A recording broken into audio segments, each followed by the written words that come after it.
Olá, meus amigos, olá, minhas amigas do Legislação Integrada. Aqui quem fala é o professor Bruno Valente. Nossa conversa de hoje é sobre o informativo de número 813 do STJ, especificamente julgados de direito penal. Então, hoje tratamos de julgados da terceira sessão do STJ, que é composta pela quinta e sexta turma. Então já deixa aquele like, já se inscreve no nosso canal, seja no Spotify, Deezer, Apple Podcasts, Google Podcasts ou no YouTube, e ativa o sininho para ficar sabendo de todas as novidades. Compartilha também com aquele amigo que tem interesse nesse tipo de conteúdo. Você não faz ideia do quanto ajuda esse canal a crescer. E também nos segue no Instagram, @legislação_integrada, onde todo dia tem novidade. Então, sem mais delongas, vamos para o primeiro julgado do dia. O primeiro julgado de hoje foi inserido na Lei de Execução Penal, lei número 7.210 de 84, e é um tema repetitivo, tema 1196. A tese ficou da seguinte forma: é válida a aplicação retroativa do percentual de 50% para fins de progressão de regime a condenado por crime hediondo com resultado morte, que seja reincidente genérico nos termos da alteração legal promovida pela Lei 13.964 de 2019, no artigo 112, inciso 6º, a linha A, da Lei de Execução Penal, bem como a posterior concessão do livramento condicional, podendo ser formulado posteriormente com base no artigo 83, inciso 5º do Código Penal, o que não configura combinação de leis na aplicação retroativa da norma penal material mais benéfica. Então vamos entender. Nas alterações acerca da progressão de regime, que estão lá na Lei 13.964 de 2019, o tal do pacote anticrime, o objetivo parecia ser o de piorar a situação do apenado em relação à progressão de regime. Acontece que em algumas situações aconteceu o contrário. Vamos lá, como era antes. Antes, o crime comum havia a progressão com sexto, que dá 16,66%, crime hediondo 2/5, que dá 40%, e o reincidente, não importa se era genérico ou específico em crime hediondo, 3/5, que equivalia a 60%.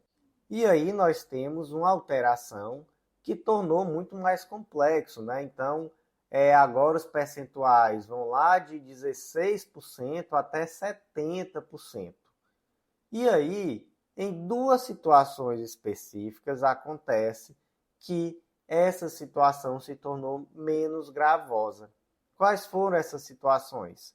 A primeira diz respeito ao condenado por crime hediondo ou equiparado e que não é reincidente específico, mas ele é reincidente genérico. E há o resultado morte. Por quê? Porque a nova lei só traz a pena maior para o reincidente específico. Então é assim hoje. O crime hediondo equiparado primário, ele vai progredir com 40%, igual como era antes. Mas se ele for primário e tiver resultado morte, aí vai para 50%. Se for reincidente específico em crime hediondo equiparado é 60%, e se for reincidente específico em crime hediondo equiparado com resultado morte é 70%. E aí qual é a questão? A questão é aquele indivíduo que ele é reincidente genérico, então ele não entra aqui no 60% ou 70% do reincidente específico, mas tem resultado morte. E aí nesse caso é 50% para ele hoje, pela lei antiga era 60%. Então o que nós temos aqui? Nós temos uma retroatividade da norma penal mais benéfica. E o segundo caso, né, é do crime hediondo equiparado, quando há uma reincidência genérica. E aí, mesma coisa, não é? O percentual aqui é 40%. Por quê? Porque pela lei nova, para ser um percentual maior, tem que ser reincidente específico. Já pela lei antiga, não importava. Se fosse reincidente genérico ou específico, era 3/5, que dá 60%. Então, temos aqui duas situações de retroatividade benéfica, e as duas são relacionadas ao reincidente genérico em crime hediondo. Então, a pessoa cometeu, por exemplo, um crime de furto, foi condenado, e depois ele foi condenado por um homicídio qualificado, um crime hediondo. Então, Nesse caso, a progressão do reincidente genérico em crime hediondo equiparado vai ser de 40%, mesmo que o crime tenha sido cometido antes da lei nova, e se tiver resultado morte, vai ser de 50%, já que pela lei antiga, nos dois casos, era 60%. Então, isso já é algo muito firme na jurisprudência. Então, temos aí tema de repercussão geral 1169, tese repetitiva 1084, tema repetitivo 1196, tudo isso daí já é algo muito bem delimitado. A grande questão. A questão é saber, especificamente aqui desse caso, do reincidente genérico em crime hediondo com resultado morte, porque há uma questão adicional aqui pela nova lei. Quando há resultado morte no crime hediondo equiparado, existe também uma vedação ao livramento condicional, algo que não estava explicitado na lei antiga. E aí se pergunta, olha, esse indivíduo ele vai ser beneficiado pela lei nova e ele vai progredir com um percentual menor, seja de 40% ou de 50%. Mas aí ele também vai ser beneficiado pelo livramento condicional, ou isso importaria em combinação de leis, tirando só aquilo que é mais benéfico de uma lei e aquilo que é mais benéfico da outra para aplicar no caso concreto. Gente, a tese foi fixada no sentido de que isso não importa a combinação de leis. Então, seria sim possível a aplicação do livramento condicional nesse caso a crime com resultado morte, crime hediondo com resultado morte praticado antes do pacote de crime, porque esse livramento condicional não vai se dar em virtude da Lei de Execução Penal, mas sim do artigo 83, inciso 5º do Código Penal, que diz que o juiz poderá conceder livramento condicional ao condenado à pena privativa de liberdade igual ou superior a 2 anos, desde que cumpridos mais de 2/3 da pena, no caso de condenação por crime hediondo, prática de tortura, tráfico ilícito de entorpecentes e drogas afins, tráfico de pessoas e terrorismo, se o apenado não for reincidente específico em crimes dessa natureza. Então, nesse caso aqui, a aplicação vai ser do artigo 83, inciso 5º do Código Penal, não havendo uma combinação de leis nesse caso. Julgado bem polêmico, né? Me diga aí o que você acha sobre essa solução encontrada pelo STJ. Então, como é que ficou o tema repetitivo 1196? É válida a aplicação retroativa do percentual de 50% para fins de progressão de regime a condenado por crime hediondo com resultado morte, que seja reincidente genérico, nos termos da alteração promovida pela Lei 13.964 de 2019, no artigo 112, inciso 6º, a linha A da Lei de Execução Penal, bem como a posterior concessão do livramento condicional, podendo ser formulada posteriormente com base no artigo 83, inciso 5º do Código Penal, o que não configura combinação de leis na aplicação retroativa da norma penal mais benéfica.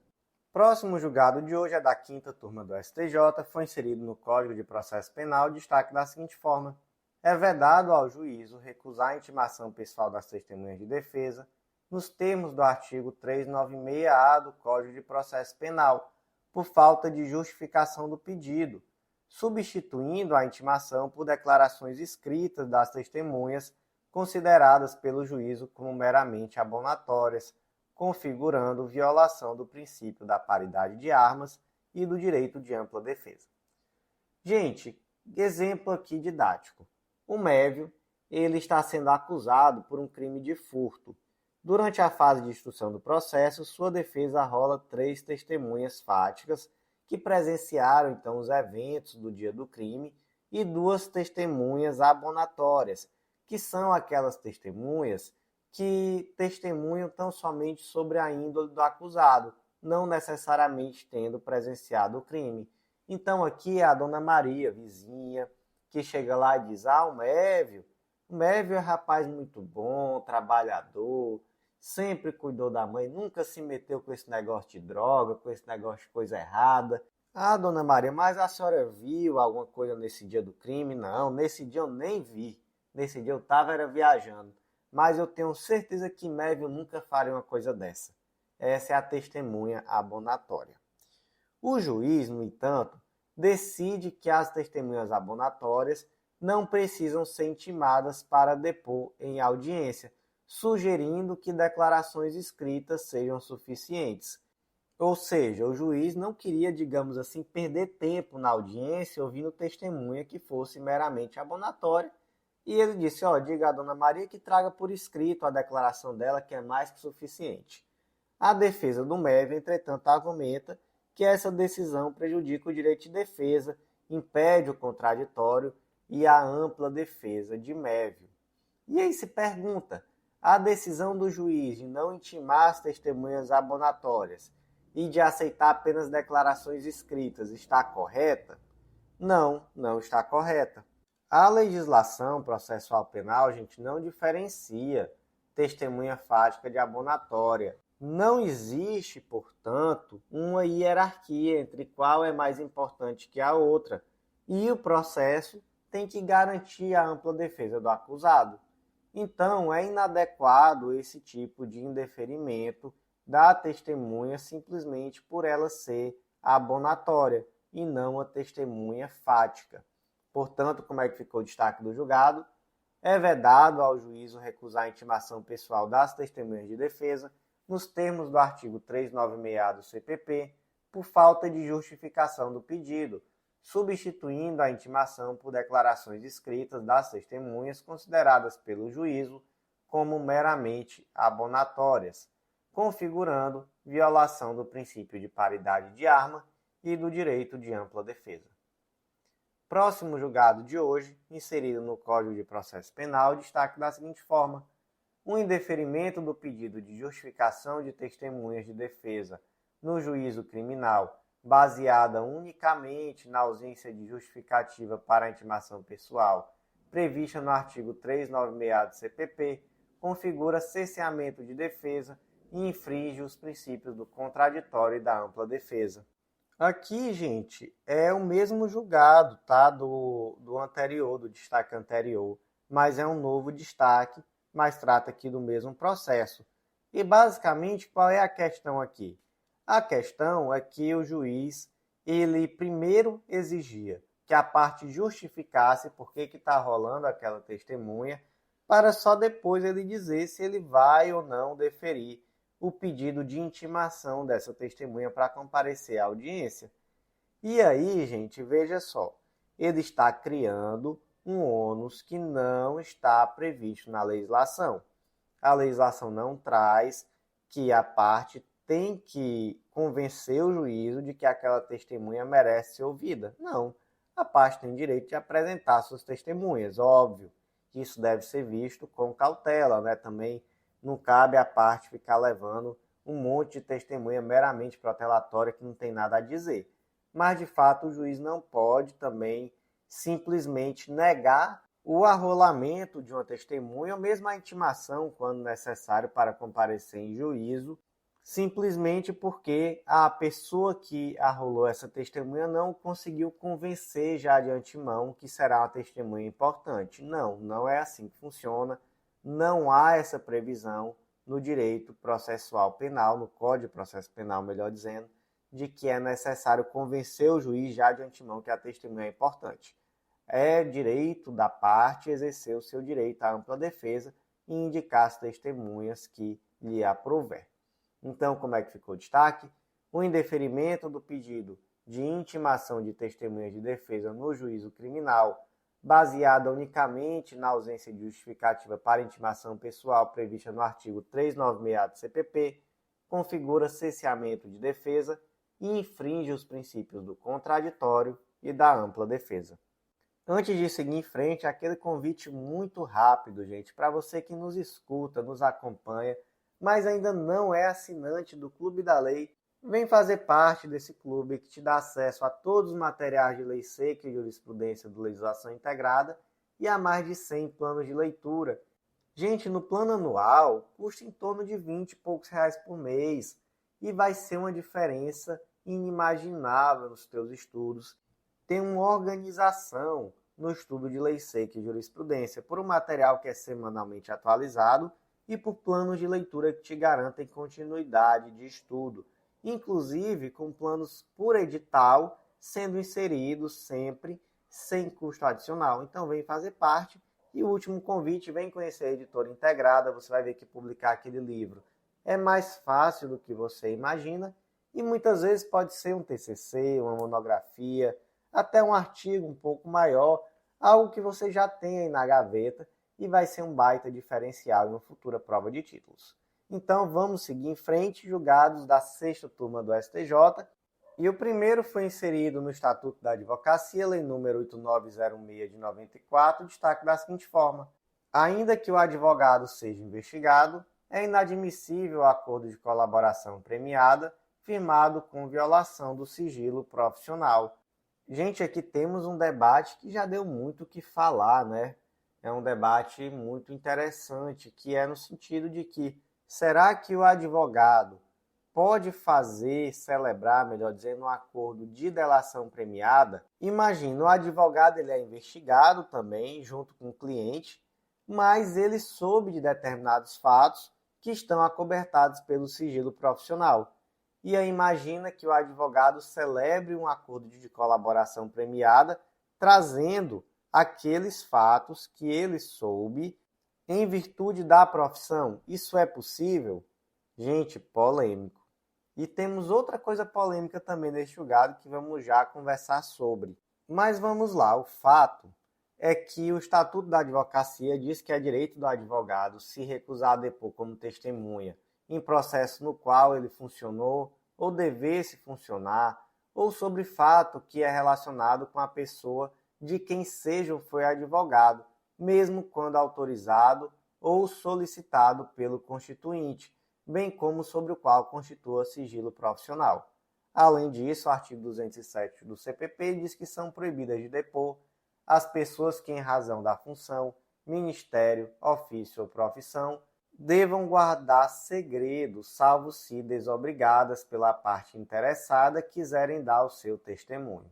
E aí, gente, temos decisões judiciais que são um pouco estranhas em relação a testemunho de advogado, porque existem decisões, inclusive da STJ, de que caso o advogado seja liberado, ele pode testemunhar, pode assim, né? A prova decorrente desse testemunho vai ser válida, as informações, mas mesmo assim ele pode responder por infração ética.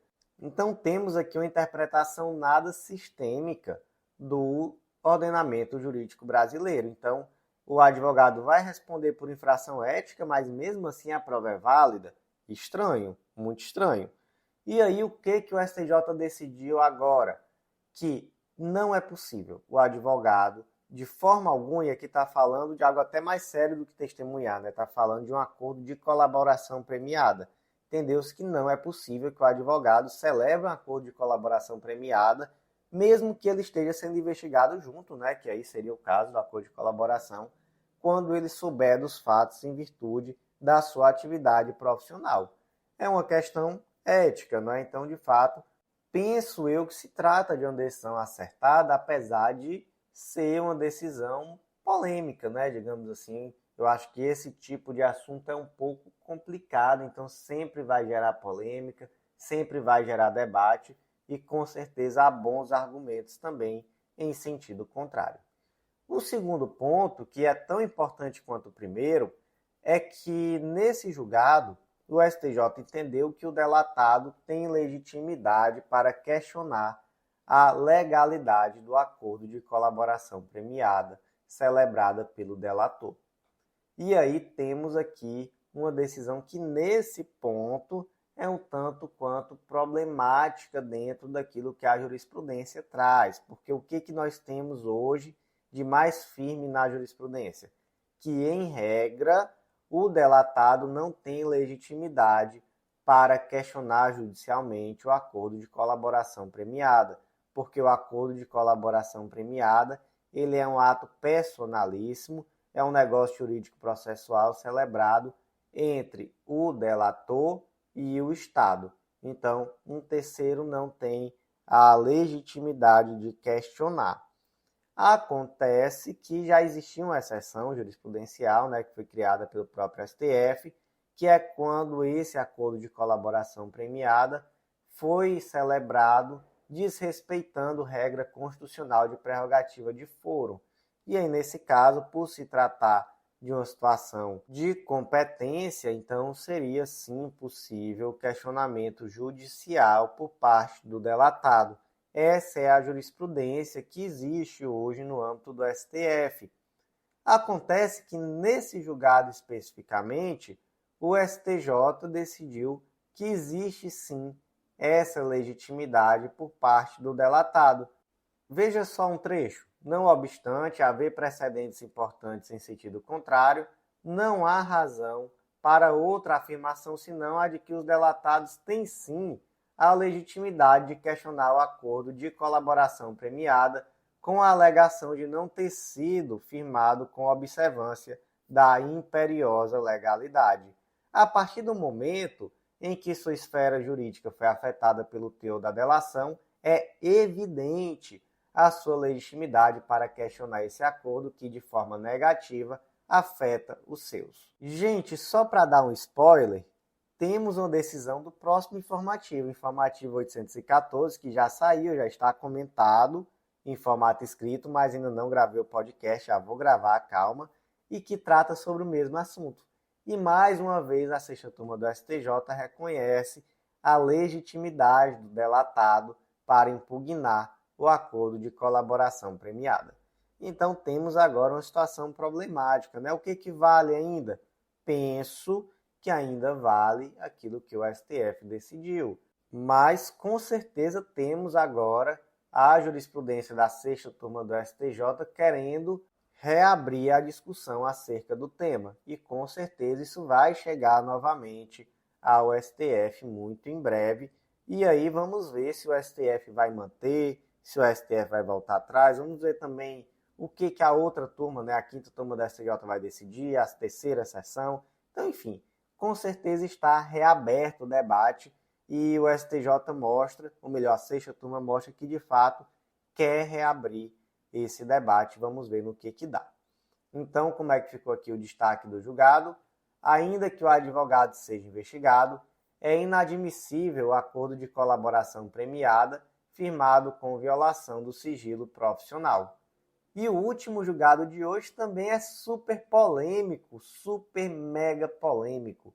Foi inserido na Lei de Execução Penal, Lei número 7.210 de 84, e o destaque ficou da seguinte forma: computado o tempo do recolhimento domiciliar noturno para fins de detração da pena, não há razão para deixar de considerá-lo também para fins de progressão de regime. Aí, gente, vamos lá. Olha só como as coisas são problemáticas. Eu estava terminando de comentar esse informativo 813 do STJ, tinha acabado de terminar, já tinha ali exportado o arquivo para o PDF, e aí acessando ali uma página do Instagram, que eu gosto muito, inclusive recomendo, o STF em Foco, vi um vídeo falando sobre o tema e vendo que a primeira turma do STF, muito recentemente, tinha proferido uma decisão em sentido totalmente contrário, e pouquíssimo tempo depois já estava decidindo novamente o tema em outra ação, mas nessa não entrou no mérito por entender que não havia uma ofensa constitucional, mas sim uma ofensa meramente reflexa. Mas vamos lá, vamos entender qual é a questão. O grande ponto aqui é saber se o período em recolhimento domiciliar noturno ele pode ser utilizado para fins de detração da pena. E aí, a sexta turma da STJ, nessa ocasião, entendeu que sim, porque o recolhimento domiciliar noturno é uma forma de privação da liberdade e, portanto, essa pessoa que está privada da liberdade, ela pode sim utilizar esse tempo para fins de detração, ou seja, vai abater da pena o período que ela esteve em recolhimento domiciliar noturno durante a tramitação da ação penal. Acontece que essa não é a jurisprudência do STF. Pela jurisprudência do STF, não é possível detração penal pelo cumprimento de medida cautelar diversa da prisão. Não é possível. Então, essa é uma decisão do STJ que também é muito polêmica, porque vai de encontro aquilo que foi decidido pelo STF em diversos momentos acerca do tema. Mas o STF aqui vai além. Ele diz, olha, esse período do recolhimento domiciliar noturno, que é uma medida cautelar, que restringe a liberdade, ele vai ser usado para detração, mas ele também vai ser utilizado para progressão de regime. Então, veja só, o exemplo didático aqui. O Mévio foi preso em flagrante pelo crime de roubo em 19/11/2019. No mesmo dia, a prisão foi convertida em preventiva. 10 dias depois, foi substituída por uma cautelar de recolhimento domiciliar noturno. Mais um mês depois, foi instalada uma tornozeleira eletrônica. E aí o Mévio permaneceu em recolhimento domiciliar noturno até 19/11/2020, que foi a data em que houve trânsito em julgado e foi expedida a ordem de prisão definitiva e ele foi efetivamente preso. Ou seja, se o ano tem 365 dias, ele ficou 10 dias preso preventivamente e 355 em recolhimento domiciliar noturno. Pela jurisprudência do STF, ele só vai fazer a detração dos 10 dias que ele ficou em prisão preventiva. Pela decisão aqui da sexta turma do STJ, ele vai fazer a detração dos 365 dias, ou seja, do ano completo. E para fins de progressão de regime, da mesma forma. A data base para a progressão de regime aqui nesse caso, pelo STJ, pela sexta turma do STJ, vai ser a data da prisão preventiva, que foi 19/11/2019. Já que, logo após a prisão preventiva, ele já foi para o recolhimento domiciliar noturno e todo esse período vai ser considerado como pena efetivamente cumprida, segundo a jurisprudência do STJ, ou melhor, aqui da sexta turma do STJ. Já a jurisprudência do STF caminha em sentido contrário. E aí, gente, só para que fique claro, tá? Essas duas decisões do STF, elas de fato são um pouco contraditórias entre si, mas só em uma delas o STF entrou no mérito. Porque qual foi a contradição? A contradição foi que, em uma das decisões, a primeira turma entendeu, por maioria, que não havia questão constitucional, inclusive essa foi relatada pelo ministro Luiz Fux, e na outra, que foi relatada pelo ministro Alexandre de Moraes, entrou-se no mérito, entendeu então que existia questão constitucional, e nesse caso se entendeu que não caberia a detração por cautelar diversa da prisão. E se não cabe detração, também não cabe progressão de regime, né? Então aqui, dentro da primeira turma do STF, a divergência, né, ou melhor, a contradição não é de mérito. A contradição é se é ou não uma questão constitucional. Isso daqui é algo que deve ser sanado, né? Espera-se que em breve seja sanado. Então vamos ler aqui o destaque, mas com muito cuidado, tá? Computado o tempo de recolhimento domiciliar noturno para fins de detração da pena, não há razão para deixar de considerá-lo também para fins de progressão de regime, com cuidado, porque a jurisprudência do STF é em sentido contrário, que não cabe nem detração e em muito menos nem se entra nesse assunto, consideração para fins de progressão de regime. Meus amigos, por hoje foi isso. Eu agradeço muito a você que ouviu até o final. Minha voz também já chegou ao final com esse podcast.